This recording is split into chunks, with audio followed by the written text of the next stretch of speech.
नमस्कार। सोचिए, क्या एक अकेली तारीख किसी देश की पूरी कहानी बता सकती है?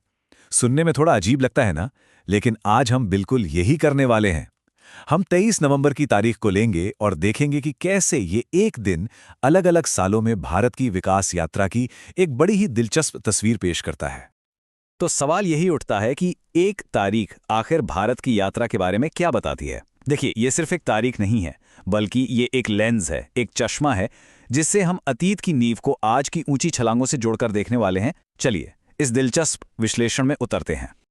किसी भी महान राष्ट्र की कहानी को समझना हो तो उसकी जड़ों तक जाना पड़ता है। तो चलिए अपने इस सफर की शुरुआत अतीत से करते हैं और देखते हैं कि 23 नवंबर की तारीख ने भारत के शानदार भविष्य की नींव कैसे रखी।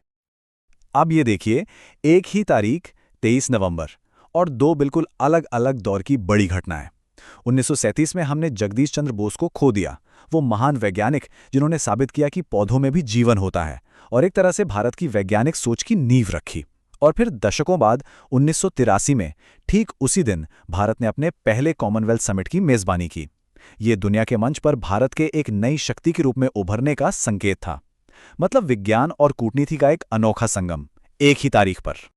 तो ये तो हुई अतीत की उस मजबूत नींव की बात। अब सीधा जंप लगाते हैं आज के दौर में और देखते हैं कि यही 23 नवंबर आज भारत की टेक्नोलॉजी की तेज रफ्तार कहानी कैसे लिख रहा है। यहाँ एक बहुत बड़ी तस्वीर है। 23 नवंबर 2021 को कैबिनेट ने एक बहुत बड़े प्रोजेक्ट को हरी झंडी दिखाई। प्रोजेक्ट क्या था? 5 राज्यों आंध्र प्रदेश, छत्तीसगढ़, झारखंड, महाराष्ट्र और ओडिशा के 44 पिछड़े जिलों के 7,000 से भी ज्यादा गांवों तक 4G मोबाइल सर्विस पहुंचाना।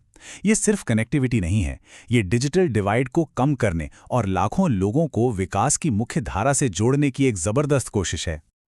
और जहां एक तरफ इतने बड़े पैमाने पर इंफ्रास्ट्रक्चर का काम हो रहा है, वहीं दूसरी तरफ बिल्कुल माइक्रो लेवल पर भी कमाल की वैज्ञानिक सफलताएं मिल रही हैं। ठीक इसी दिन भारतीय रिसर्चर्स ने 6BO नाम के एक नए कंपाउंड की घोषणा की, जो ऑटिज्म स्पेक्ट्रम डिसऑर्डर के इलाज में एक बहुत बड़ी उम्मीद जगा सकता है। ये दिखाता है कि भारत का टेक्नोलॉजी पर ध्यान कितना चौतरफा है। टेक्नोलॉजी का एक और बहुत जरूरी पहलू है हमारा पर्यावरण। 23 नवंबर को ही नोएडा में भेल का बनाया हुआ एक advanced air pollution control tower शुरू हुआ। ये इस बात का सबूत है कि भारत विकास तो कर ही रहा है, लेकिन साथ ही पर्यावरण की चुनौतियों से निपटने के लिए भी मॉडर्न तकनीक का इस्तेमाल कर रहा है। और हाँ, भारत की ये टेक्नोलॉजी की तरक्की सिर्फ देश के अंदर ही सीमित नहीं है। इसी दिन प्रधानमंत्री मोदी ने सिडनी डायलॉग में पूरी दुनिया के सामने भारत की बढ़ती हुई टेक पावर की कहानी रखी। ये साफ करता है कि भारत सिर्फ इनोवेशन नहीं कर रहा, बल्कि अपनी सफलता की कहानी को पूरे आत्मविश्वास के साथ दुनिया से साझा भी कर रहा है। लेकिन किसी भी देश की तरक्की सिर्फ टेक्नोलॉजी से नहीं नापी जाती है ना। ये इस बात से भी तय होती है कि उसका समाज कितना समावेशी है, सबको साथ लेकर चल रहा है या नहीं। तो अब देखते हैं कि 23 नवंबर की तारीख हमें गवर्नेंस में नई और ज़रूरी आवाज़ों के शामिल होने के बारे में क्या बताती है। ये वाकई एक ऐतिहासिक कदम था। उत्तर प्रदेश सरकार ने सोनम किन्नर को नए बने ट्रांसजेंडर वेलफेयर बोर्ड का वाइस चेयरपर्सन बनाया।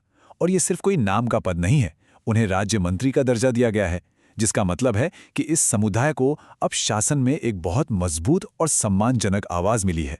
ये सामाजिक बराबरी की दिशा में एक बहुत बड़ा और जरूरी कदम है। तो हमने क्या क्या देखा? विज्ञान, कूटनीति, टेक्नोलॉजी और सामाजिक बराबरी, ये सब अलग अलग धागे हैं। चलिए अब इन सभी धागों को एक साथ पिरोते हैं और देखते हैं कि ये मिलकर भारत की यात्रा की कैसी तस्वीर बनाते हैं।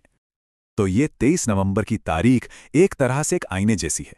इसमें हमें जगदीश चंद्र बोस से मिली वैज्ञानिक विरासत की झलक दिखती है। कॉमनवेल्थ समिट से शुरू हुआ वो ग्लोबल डायलॉग नजर आता है। आज हजारों गांवों को जोड़ने वाली टेक्नोलॉजी दिखती है, प्रदूषण से लड़ने का एक्शन दिखता है और सोनम किन्नर की नियुक्ति के साथ समाज को साथ लेकर चलने की कोशिश भी दिखती है। और ये सब हमें एक बहुत ही जरूरी सवाल पर लाके खड़ा कर देता है। देखिए, जैसे 1937 और 1983 की घटनाओं ने आज की नींव रखी, ठीक उसी तरह आज जो ये सब हो रहा है टेक्नोलॉजी में, समाज में, पर्यावरण के लिए, ये आने वाले कल के लिए क्या विरासत छोड़ेगा, इस पर सोचना तो बनता है।